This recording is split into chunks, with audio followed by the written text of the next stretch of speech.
83% dels recursos que té la Diputació de Barcelona s'adrecin directament als municipis de la província, o bé a través de serveis de suport, o bé a través de recursos, però recursos d'alguna manera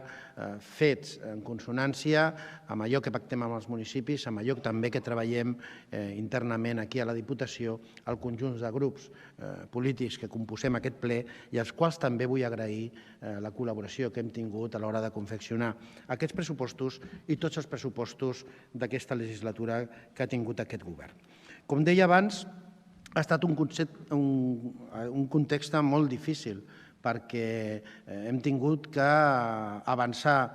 canviar les estratègies de programació, hem tingut que adaptar la nostra estratègia de gestió i els nostres objectius principals de la feina política per poder-los d'alguna manera donar encaix a les necessitats que tenien els municipis, l'administració local de Barcelona i per poder des d'aquesta institució donar suport a la feina que els alcaldes i alcaldesses i els grups polítics que estan als ajuntaments estaven fent.